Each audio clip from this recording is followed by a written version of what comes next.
السلام علیکم ورحمۃ اللہ تعالی وبرکاتہ۔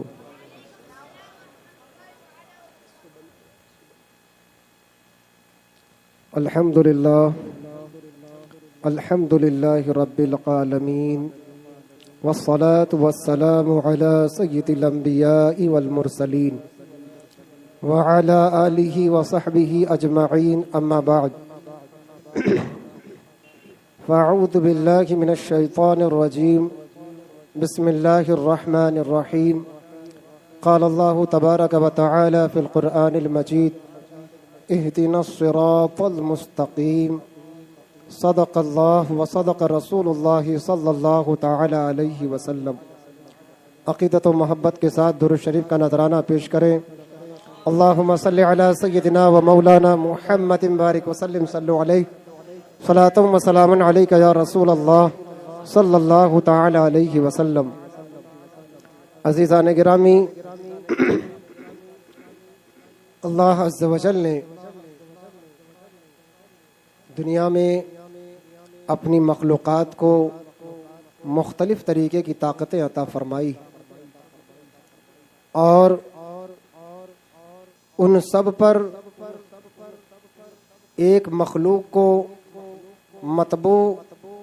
اور حاکم کی حیثیت سے مسلط کیا ہے، جسے ہم لوگ انسان کہتے ہیں۔ اور انسانوں میں بھی اللہ نے اپنے بندوں کو بہت زیادہ طاقتیں عطا فرمائی، اور طاقت کے ساتھ ساتھ اختیار بھی عطا فرمایا۔ طاقت اور اختیار یہ دو الگ چیزیں ہوتی ہیں۔ ایک انسان کے بس میں کچھ کرنا ہے، کر سکتا ہے، لیکن اس کو اس بات کا اختیار نہیں۔ اب کچھ جماعتیں ایسی پیدا ہو گئیں کہ وہ دعویٰ تو ایمان بالغیب کا کرتی ہیں، اور اپنی دلیلیں عینی رکھتی ہیں، یعنی آنکھوں دیکھی باتوں پر عمل کرتی ہیں۔ لہذا جب ان کے سامنے آخرت کی باتیں ہوں، روحانی باتیں ہوں، یا جو مشاہدے میں نہ ہو وہ باتیں ہوں، تو وہ اس کے انکاری ہو جاتے ہیں اور بات بات پر دلیل کا مطالبہ کرتے ہیں۔ پھر آپ دیکھیں گے کہ وہ لوگ قرآن و حدیث کے نام پر آپ کے سامنے کوئی مولوی کھڑا ہو جائے گا، اور اس کے لباس میں بھی نہ علم جھلکتا ہے، نہ اس کی گفتگو میں علم جھلکتا ہے۔ کسی کالج سے پڑھ لیا، اسکول سے پڑھ لیا، اور سامنے کیمرہ کھول کے بیٹھ گیا، نبی پاک صلی اللہ علیہ وسلم یہ حدیث نمبر، یہ حدیث نمبر، شروع ہو گیا۔ یہ مزاج ہے۔ اور ہمارے یہاں کیا مزاج ہے کہ جیسے پیر آن لائن مل جاتا ہے، مسئلے بھی آن لائن مل جاتے ہیں۔ اور پیروں نے اپنا ایک مزاج یہ بنا لیا ہے کہ مرید کو جکڑ کے رکھنا ہے، اور موقع موقع سے واٹس ایپ کے میسج میں ایک دو کلپ ڈالتے رہنا ہے، جو افیم کی شکل میں اس کا مرید چاٹتا رہے، تاکہ اس کا کان اور اس کے آنکھ اور اس کی عقلیں ان سب پر پردہ پڑ جائے، اور حق بات سننے سے وہ دور چلا جائے۔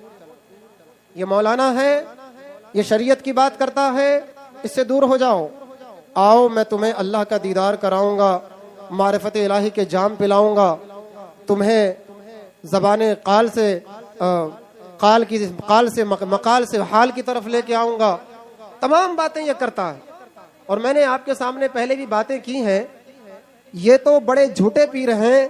دکن کی سرزمین پر شہنشاہ ولایت خواجہ بندہ نواز گیسو دراز رحمت اللہ علیہ نے جو بات ارشاد فرمائی کہ آپ نے لکھا کہ طریقت تو کیا ہے، یہ تپسیا اور ریاضت ہے، یہ تو میں نے دیکھا ہے کہ غیر مسلمین کو بھی حاصل ہو جاتا ہے کہ وہ پہاڑوں پر اور تنہائیوں میں کچھ اپنے منتروں کا جاپ کرتے ہیں، اور حیرت انگیز طریقے پر ان سے کرشمائی چیزوں کا صدور ہوتا ہے۔ لیکن شریعت یہ وہ راز ہے جو آج تک اللہ نے غیروں پر نہیں کھولا، اپنے نیک بندوں پر صرف کھولا ہے۔ اسی لیے جو حدیث کا دعویٰ کرتا ہے، جو قرآن کی تعلیم کا دعویٰ کرتا ہے، اپنے آپ کو بہت بڑا موحد اور شرک کے خلاف دکان کھولنے والا سمجھتا ہے، وہ بھی جب شریعت کے دائرے میں جھانکنے کی کوشش کرتا ہے تو وہ اپنے آپ کو ذلیل و رسوا پاتا ہے، کیونکہ شریعت نبی پاک صلی اللہ علیہ وسلم کی ایک ایسی عظیم الشان وراثت ہے کہ اللہ عز و جل نے اس وراثت کو صرف نیک بندوں میں ودیعت فرمایا ہے۔ کوئی تقلید کا قائل تو ہو گیا لیکن شریعت اس کے حلق سے نیچے نہیں اتری، تو اس نے ایک مسئلے میں نبی پاک صلی اللہ علیہ وسلم کی بتائی ہوئی حدیث پر عمل تو کیا اور دوسری حدیث کو ترک کر دیا اور وجہ ترک بتا نہ سکا۔ ایک انسان جس نے علم حدیث میں اپنے آپ کو بڑا محدث پایا اور خود کو اہل حدیث کہلانے کا دعویٰ بھی کیا، لیکن جب اس کے سامنے حدیثوں میں تعارض پیش ہوا تو پھر وہ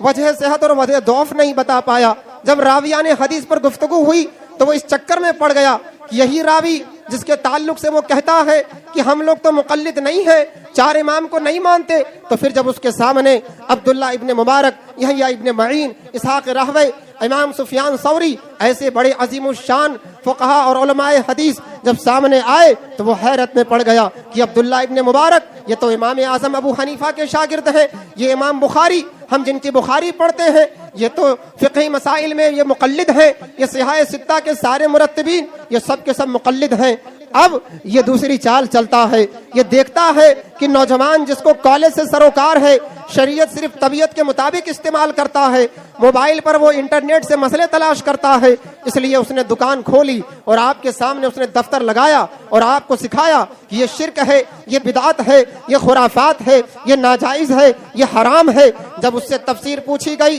حدیث پاک میں، یہ بتاؤ یہ لفظ نبی پاک صلی اللہ علیہ وسلم کا فرمایا ہوا ہے، کیا آقا کریم نے فرمایا یہ عمل مستحب ہے، یہ عمل واجب ہے، یہ عمل سنت مؤکدہ ہے، یہ عمل سنن رواتب میں ہے، یہ نفلی زوائد ہے؟ بتائیے۔ جب اس سے پوچھا جائے تو اس کی ہکی بکی غائب ہو جاتی ہے۔ یہی تو کہنا چاہتے ہیں کہ جو لوگ نبی پاک صلی اللہ علیہ وسلم کے بتائے ہوئے دین کو صرف فالو کرنے کی کوشش کرتے ہیں اور نہیں سمجھتے کہ فالو کرنے کا طریقہ کیا ہے، وہ آپ کے سامنے کتاب کھولتا ہے، کہتا ہے دیکھو اللہ نے صاف ارشاد فرمایا ایاک نعبد و ایاک نستعین، اے اللہ ہم تیری ہی عبادت کرتے ہیں، ہم تجھ سے ہی مدد چاہتے ہیں، غیر اللہ کو ہم کبھی بھی اپنا مولا نہیں کہتے، ہم اس کو مددگار نہیں سمجھتے، اور اہدنا الصراط المستقیم، ہمیں اے اللہ سیدھے راستے پر چلا، سیدھا راستہ دکھا۔ اب وہ جانے وہ ارات الطریق ترجمہ کرتا ہے یا ایصال الی المطلوب ترجمہ کرتا ہے، لیکن جب وہ ترجمہ کرتا ہے اہدنا الصراط المستقیم اور آگے پڑھیے،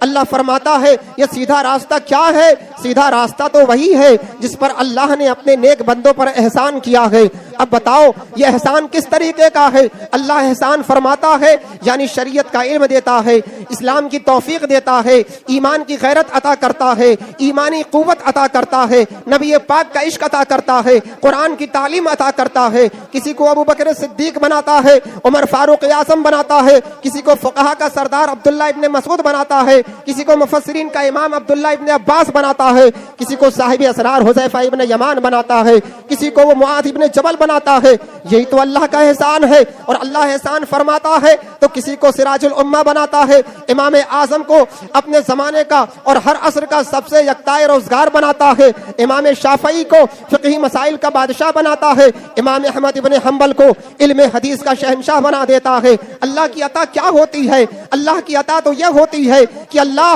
سلطنت عطا کرتا ہے، ایمان کی پاور عطا کرتا ہے، اور اللہ علم دین کی خدمت لیتا ہے، ولایت عطا کرتا ہے، اس کے اوپر اللہ عز و جل اپنا تقرب عطا کرتا ہے۔ اب بتاؤ یہ ساری چیزیں کن کے اندر موجود ہیں؟ آپ 1400 سال میں دیکھیں، صراط الذین انعمت علیہم کی تفسیر اٹھائیں اور علماء کرام بزرگان دین کی تاریخ پڑھیں تو آپ کو سمجھ میں آئے گا کہ اس سلسلے میں جو نام شمار ہوتے ہیں وہ ائمہ حدیث سے لے کر کے فقہاء کرام سے لے کر کے سیدی سرکار غوث اعظم سے لے کر کے اور ہمارے سیدی سرکار اعلیٰ حضرت تک بے شمار اولیاء کرام، حضرت معروف کرخی ہیں، حضرت سری سقطی ہیں، جنید بغدادی ہیں، ائمہ کرام میں ابن حجر اسقلانی ہیں، امام قسطلانی ہیں، امام عبد الوہاب شعرانی ہیں، ایسے بڑے بڑے علماء، کمال ابن حمام ہیں، علامہ برہان الدین مرغنانی فرغانی رحمۃ اللہ علیہ ہیں، ہندوستان کی سرزمین پر مجدد الف ثانی ہیں، خواجہ اجمیری ہیں، قطب الدین بختیار کاکی ہیں، خواجہ نظام الدین ہیں، داتا گنج بخش علی ہجویری لاہور میں ہیں، مکن کی سرزمین پر خواجہ بندہ نواز ہیں، خواجہ یوسفین ہیں، یہ شریفین رحمہ اللہ، یہ سارے بزرگان دین، بتاؤ ان پر اللہ کا انعام ہے کہ نہیں ہے؟ اللہ کا انعام ان پر ہے، اور اللہ فرماتا ہے سیدھا راستہ وہ ہے جن پر اللہ نے نیک بندوں پر انعام فرمایا۔ جب اللہ کے نیک بندوں کا راستہ یہی سیدھا راستہ ہے تو پھر پتا کرو امام بخاری کا عقیدہ کیا ہے، امام شافعی کا عقیدہ کیا ہے، ابن ماجہ کا عقیدہ کیا ہے، صحیح ابن خزیمہ میں کیا باتیں لکھی ہیں اور ان کے مرتب کا عقیدہ کیا ہے، مصنف عبد الرزاق میں کیا لکھا ہے اور ان کا عقیدہ کیا ہے، امام اسحاق راہوی کا عقیدہ کیا ہے، یحییٰ ابن معین کا عقیدہ کیا ہے، یحییٰ ابن سعید قطان کا عقیدہ کیا ہے، کمال ابن غمام کا عقیدہ کیا ہے، ابن عابدین شامی، علامہ ابن نجیم مصری کا عقیدہ کیا ہے۔ ان سب کے عقیدے کو پڑھو تو سمجھ میں آتا ہے کہ سیدھا راستہ وہ ہے جو یہ بزرگان دین چلتے رہے، اور ان کا عقیدہ وہ ہے جو انہوں نے اپنی کتابوں میں بیان کیا۔ جلال الدین سیوطی کو پڑھیے، علامہ جلال الدین رومی کو پڑھیے، ہندوستان کی سرزمین پر علامہ عبدالسمیع بیدل سہارنپوری کو پڑھیے، علامہ ارشاد احمد رامپوری کو پڑھیے، اور پھر اعلیٰ حضرت فاضل بریلوی کو پڑھیے۔ اعلیٰ حضرت نے انہی بزرگان دین کی تشریح و توضیح میں اپنے تصنیفات لکھی اور آپ کے سامنے عقائد دینیہ کو پیش کیا، اور اعلیٰ حضرت نے یہ بتایا کہ جس طریقے سے یہ لوگ حدیث پڑھ کر کے، قرآن کی آیتیں پڑھ کر کے، حدیث نمبر میں یہ ہے، آیت نمبر فلاں ہے، یہ لوگ کیا بیان کریں گے؟ بتاؤ، حضرت یہاں موجود ہیں، بخاری ہم نے بھی پڑھ لی، مسلم ہم نے بھی پڑھ لی، لیکن آج تک حدیثوں کو پڑھنے کا طریقہ حدیث نمبر سے ہمیں نہیں آیا۔ یہ نمبر کا کیا سسٹم ہوتا ہے؟ ہم نے باب پڑھا ہے، کتاب پڑھی ہے، چیپٹر ہوتا ہے، ہر طریقے کا ایک انداز ہوتا ہے، اور شیخ ہمیں وہ قرات علی الشیخ ہوتی ہے، وہ ہمیں حدیث پڑھتے ہیں، روایتوں اور سندوں کے نام اس میں ہوتے ہیں۔ ہم نے تو اس طریقے سے حدیث پڑھی ہے۔ آج کوئی پینٹ پہن کر کے، کیپ لگا کر کے، کیمرہ سامنے کھول کر کے حدیث نمبر بیان کر رہا ہے، حدیث کے ظاہری مفہوم کو بیان کر رہا ہے، سمجھ نہیں پا رہا ہے، اس لیے کہ اس کے سامنے شریعت کی راہیں مسدود ہو چکی ہیں، اور صراط الذین انعمت علیہم اس نے نہیں پڑھا، اور اس کی تفسیر وہ صحیح طور سے نہیں کر سکا، کیونکہ سچا راستہ ہوتا تو یہ دعویٰ نہ کرتا کہ ہم کسی کے مقلد نہیں ہیں۔ صحیح راستہ اپنایا ہوتا تو بخاری کی حدیث پڑھ کر کے خود امام بخاری کے طریقے پر چلتا، لیکن امام بخاری کے طریقے پر یہ نہیں ہے، امام شافعی کے طریقے پر نہیں ہے، امام مسلم کے طریقے پر نہیں ہے۔ کیسے نہیں ہے؟ امام بخاری پیری مریدی والے تھے، امام شافعی مزار پہ حاضر ہونے والے تھے، امام اعظم ابو حنیفہ بڑوں کی عقیدت کرنے والے تھے، دیگر ائمہ کرام یہ سب کے سب علماء کرام کی تعظیم میں کھڑے ہونے والے تھے۔ ارے وہ تو اپنے شیخ کے گھر کی طرف پاؤں نہیں پھیلاتے تھے، اور وہابی کہتا ہے نبی کی تعظیم میں کھڑا ہونا شرک ہے، یا رسول اللہ کہنا شرک ہے۔ اب بتاؤ، جس بخاری سے، جس حدیث کی کتاب سے تم نے شرک و بدعت کے مسئلے نکالے، وہ امام تو کچھ اور کہہ رہا ہے، اس کے تو مقبرے بھی بن رہے ہیں، مزار بھی تعمیر ہو رہا ہے، ازبکستان سے لے کر کے سمرقند و بخارا تک، اور ماوراء النہر سے لے کر کے رے چلے جاؤ، نیشاپور چلے جاؤ، اصفہان چلے جاؤ، ہمدان چلے جاؤ، عراق کی سرزمین پر پھیل جاؤ، بصرہ شام میں چلے جاؤ، بصرہ اور عراق کوفہ میں چلے جاؤ، بڑے بڑے ائمہ کے مزارات موجود ہیں۔ یہ کس بات کی دلیل ہے؟ کیا کوفہ میں اہل حدیث موجود نہ تھے؟ کیا کوفہ میں اہل علم موجود نہ تھے؟ امام عبداللہ ابن مسعود رضی اللہ تعالیٰ عنہ کے شاگردوں نے کوفہ کو علم سے بھر دیا۔ مولا علی خوش ہو گئے، اے عبداللہ ابن مسعود تم نے کوفہ کو علم سے بھر دیا ہے۔ جب دیکھا